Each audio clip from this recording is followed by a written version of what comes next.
Hello, everybody, and welcome to G for G.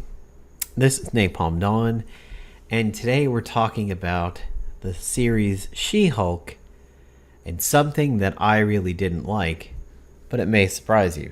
As you can see, that is the title of the video. So let me go ahead and begin by talking about She-Hulk as we are up to episode 3. Spoiler alert, this is going to be talking about episode 3, which is the most recent episode at the time of talking about this. So if you have not seen episode 3 yet and wish to, you should probably leave this video as there are going to be spoilers. So let's go ahead and begin. So She-Hulk is out on Disney Plus and it comes on every Thursdays. Of course, Jennifer Walters, She-Hulk. First episode deals with how she gets her powers. Second reveals how she's going to be famous as She-Hulk and gets hired by a law firm not to be Jennifer Walters but She-Hulk. And then episode 3 deals with She-Hulk representing Emil Blonsky, or Abomination's attempt to go on parole. And of course there is high drama afoot as she is a Hulk. She is a cousin to Bruce Banner, an Abomination, and Bruce Banner clearly in this universe have had their run-in, so they do take it from the movie where Hulk had to deal with Blonsky taking the super soldier serum and everything. So that is where we are as episode 3 pops out. Jennifer has to get Hulk's permission. Like, are you okay with this? Hulk's like, yeah, I'm fine. I'm a completely different person, literally. And Tim Roth returns to be Abomination, aka Emil Blonsky, and he is looking to get out on parole. He's dealing with it relatively casually because he is a completely brand new person who's into spirituality and yoga and meditation, and he claims to be completely reformed. They ask him a very Shawshank Redemption question like, do you feel you're reformed? And you're sort of almost expecting the whole speech from Red and everything, like, what is reformed? Fuck you. Rubber stamp me. I don't care. Like, but he gives a pretty good performance of it. Now, obviously, She-Hulk is rather divisive right now. It is pulling in, reviews on both sides of the fence. It's woke garbage. No, it's really funny. There is a whole lot of bickering back and forth as to whether it's only incels who dislike it. No, but the writing is terrible. It seems to also it's crossing political boundaries and everything like that. That is not what this video is about. Now, you may be wondering, well, if it's not about that, then why is there that topic? The one thing you hate about She-Hulk. Well, I'm going to get into that, but it's not actually about the show itself. So if you're looking for relatively high drama or really intense opinions on the show, this isn't it. It is a clickbaity title, but it's not going to be clickbaity content. So here we go. In episode 3, we get introduced to these 4 schmucks that I had no idea who in the goddamn hell they were until today when I saw a post on Facebook of people talking about She-Hulk, and somebody said, I can't believe they did that to my Wrecking Crew. And I went, oh no, that's who those 4 idiots were? Those 4 lame fucks were the Wrecking Crew? And it all clicked in my head. I watched this yesterday at the filming of this video. It's Friday, so I watched this Thursday. And I looked at them, and she's like, oh, it seems like you're wearing new Asgardian tech and blah, blah, blah. And I'm like, who are these bumbling idiots? They sort of reminded me of the gang of vampire kids in Blade 3 that try and get at Jessica Biel in the beginning but fail miserably, and she throws like the baby at them and garlic and whatever. And then I see this dude on the left over here, and I'm like, you know who he reminds me of? So I'll give you 5 seconds or so When you see this picture, who does this remind you of? 5, 4, 3, 2, 1. Yup, that's right. Biff Tannen.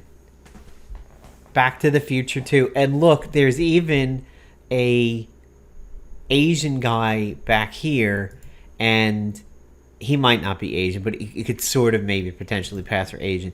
But yeah, I saw this stupid fucking helmet, and I went, God, that's like future Biff Tannen's helmet from Back to the Future 2. And I was like, what is this? Is this the Back to the Future crew over here? I mean, look at this. You look at this, and you look at that, and you know that, like, his hat had some neon light up elements, and that ball thing over there had some neon elements and everything. And you can't help but think of this crazy futuristic thing where Cafe 80s is nostalgia and everything. I mean, I kind of felt like it was the Biff Tannen group.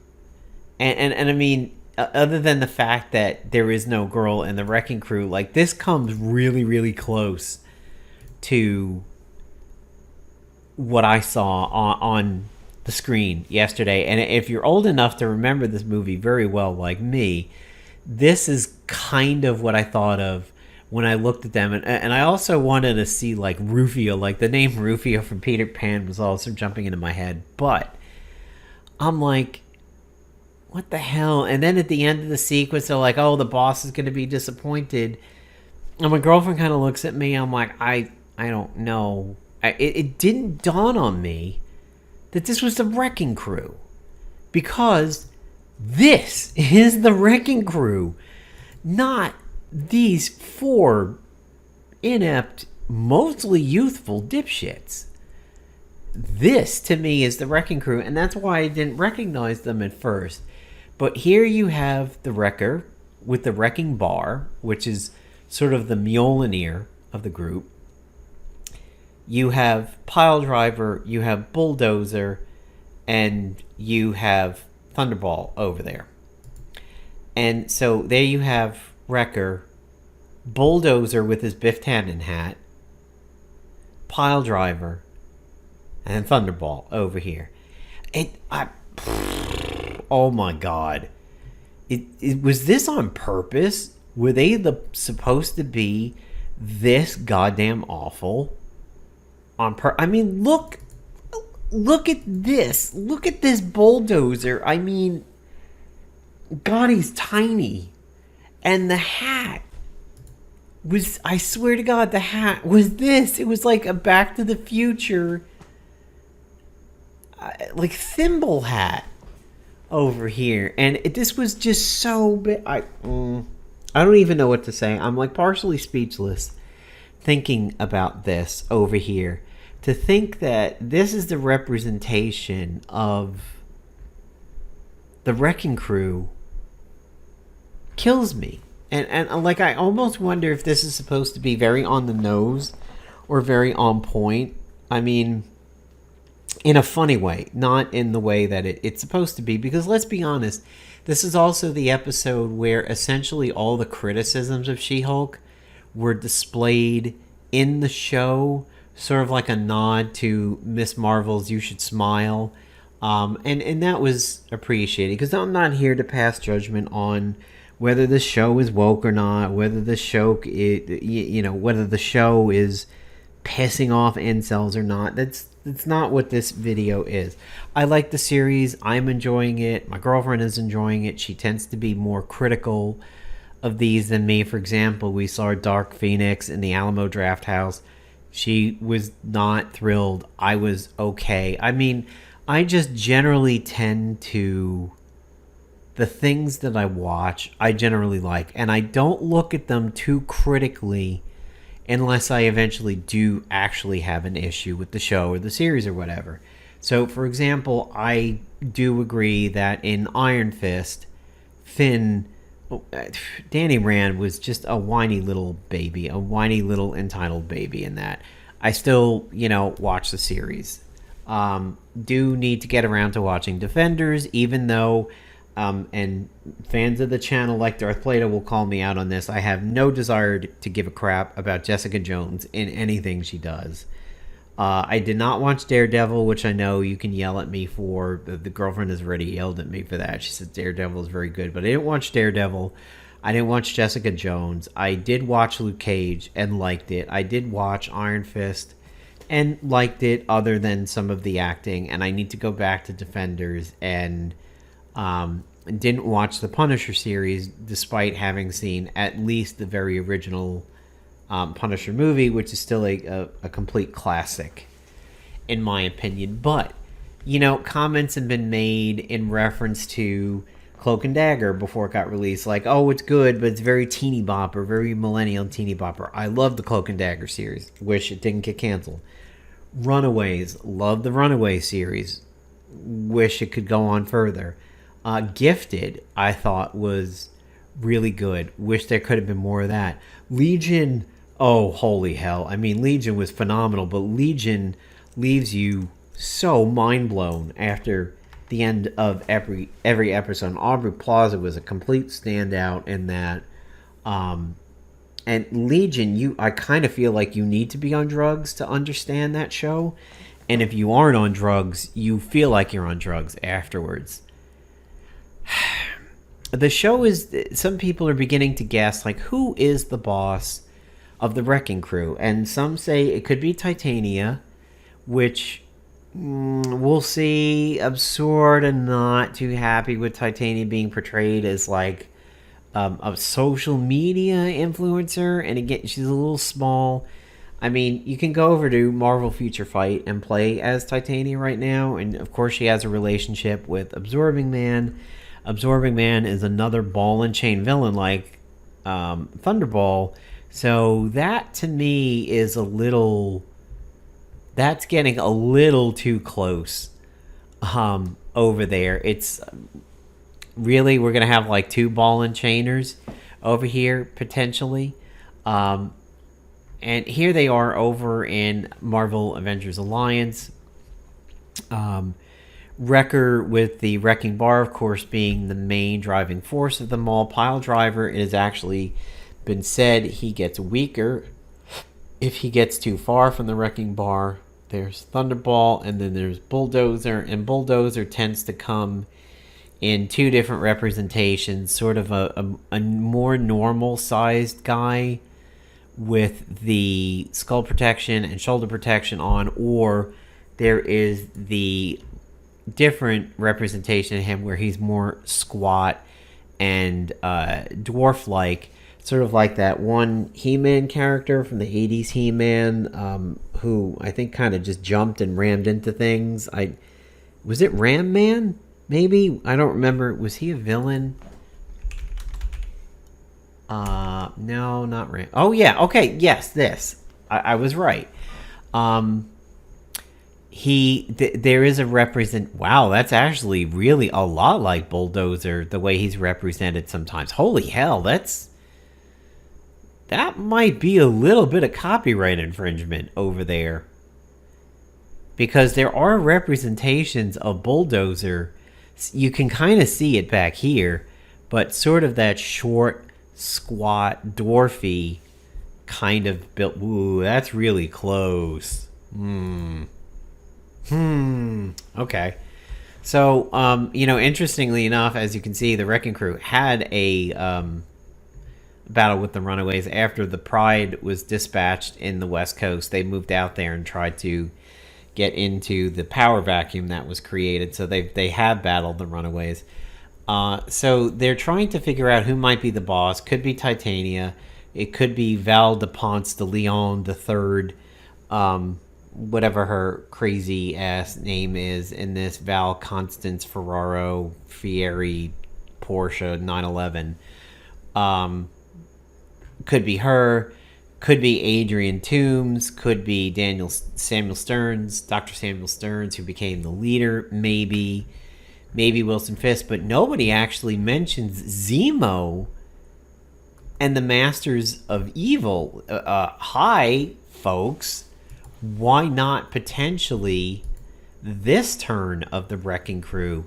with Masters of Evil and Baron Helmut Zemo on the loose. So none of the sites that I've seen today are talking about maybe it's Masters of Evil, and of course it could be potentially a lead into the Thunderbolts. But I mean, come on, is this really what we're gonna have as the Wrecking Crew in the MCU? Supposedly already having the Asgardian tech. There's the helmet, there's the crowbar, there's the gloves from Nintendo's Power Glove, but with gamer lights on it. Like, I this is just so awful. I can't even fathom it. They have branded T-shirts, which is interesting. I don't know if they said who they were in this. I don't recall hearing their names or them saying they were the Wrecking Crew. Some parts of the episode faded into obscurity a little bit because the girlfriend and I were dealing with dinner, and like I was processing this, but not exactly. And then of course there's Thunderball with his neon nighttime basketball on a chain over there. Yeah, I think it could be Zemo in the Masters of Evil. It could be the Thunderbolts over here, like you can see here. I don't know what direction they're going in, but this, God Almighty, please don't let this be the Wrecking Crew. No, not. Please God, not this. Not that. I mean, none of these guys look like this whatsoever. God, oh, it's just so bad. It hurts. It really hurts my brain to think of this. I haven't been this negatively affected or this disappointed in a Marvel representation since Molly Hayes became Molly Hernandez. And it's not the nationality switch. I just didn't think the Molly Hayes that I grew to love and truly enjoy in Marvel Avengers Alliance, I did not like her representation in the show. I was like, wow, that's not nearly as funny and as intense and as strong as I wanted Molly to be. Now, granted, I haven't watched every episode yet. I do need to catch up to it, considering I can watch them on Hulu as part of my Disney package. But so I learned something today, that Taste of Thunder is actually Thunderball's Thunderball. I never knew this when the game was live because the chain was so tight and taut over here. I never really paid attention that it was a chain. I thought it was a ball on a kind of mace haft over here. I thought this was just a straight up melee weapon, not a semi-ranged weapon of the ball on a chain. I thought it was a ball on a stick, and I associated it to Thor. So here I am in 2022 learning something about a game that started in 2012, and this was an early piece of gear and died in 2016. I cannot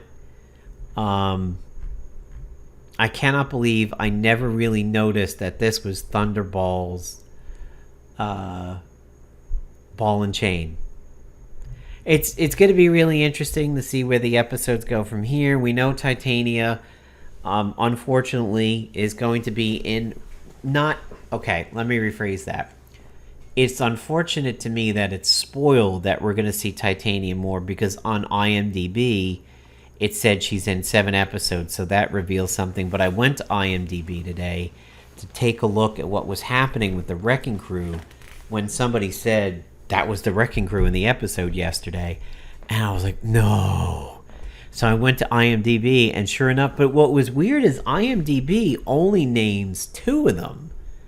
Only 2 of them are named over there in the episode. It's not all 4 of them, so I had to wait until I got home from work and can do more research and find out it actually all 4 of them were represented, even though only 2 of them were named in the credits. But please, please don't let this be the Wrecking Crew. And if it is, give them a glow up somewhere if we haven't seen the last of them. Like, instead of giving them some fucking Nerf toys or like Spencer's light up gifts here or something, hopefully they will achieve a status worthy of what these guys were. And I mean, granted, they are villains.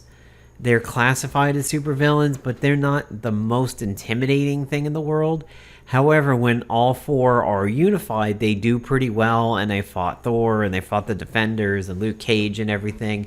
And I mean, if you are a Marvel Avengers Alliance fan, they were a very, very common group to encounter in the game, almost as often as you encountered the UFOs when the game was live and everything. And I mean, Wrecking Crew, when Wrecker would throw the crowbar, I remember it being relatively damaging. I mean, the rest of them were a little vanilla to deal with, but Wrecker himself was tough at times. The UFOs, of course, were very tough due to their powers. They became a real pain in the ass to deal with, especially there was a set of dailies that featured the UFOs, and I remember that one being rough. But man, I don't know if these guys go on to be in the Thunderbolts somehow, do something, because this is bad. Okay, I'll tell you another one of my disappointments that I've seen in terms of representation in the MCU. Remember X-Men 3's Juggernaut? What the crap was that garbage?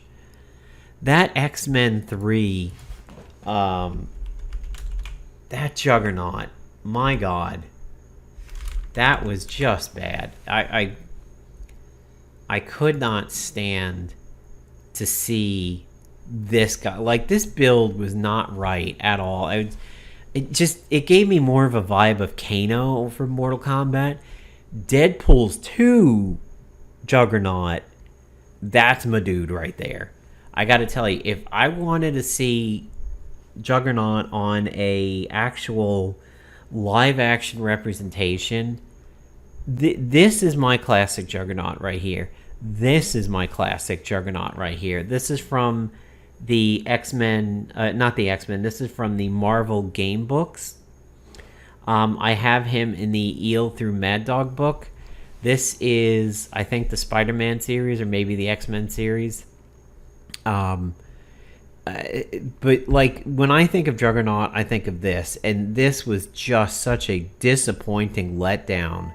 I was excited to hear that Juggernaut was going to be in a movie, and went just totally bleh when I saw this would actually be the Juggernaut. Now, I mean, maybe they were just trying to go within realistic body proportions, and they were trying not to over CGI it or what, but I mean, Deadpool 2, that really got it. I'm gonna shove you in the other guy like that.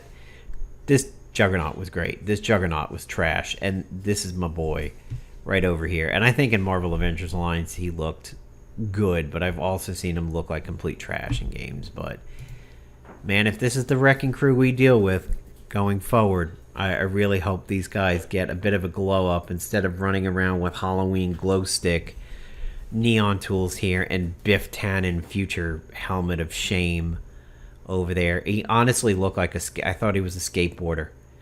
I did not think she was in any dire peril at all when these guys showed up, because I took a look at his stupid neon hat and legitimately thought he was a dumb punk skater with a helmet on. And that's why I was so confused when they were trying to rob her. I'm like, this little dipshit kid in a bike helmet or a skating helmet is... what is going on here? I was so confused when I saw this. But anyway, what do you guys think? Are you guys happy that this is the representation of the Wrecking Crew? Do you think we're going to see them in the future? Who do you think is going to wind up being the boss? And if you do see them in the future, do you hope they get some kind of a glow up to match this instead of this pathetic, you idiot, you captured their stunt doubles version of the Wrecking Crew? Thanks for watching the video, guys. Catch you later.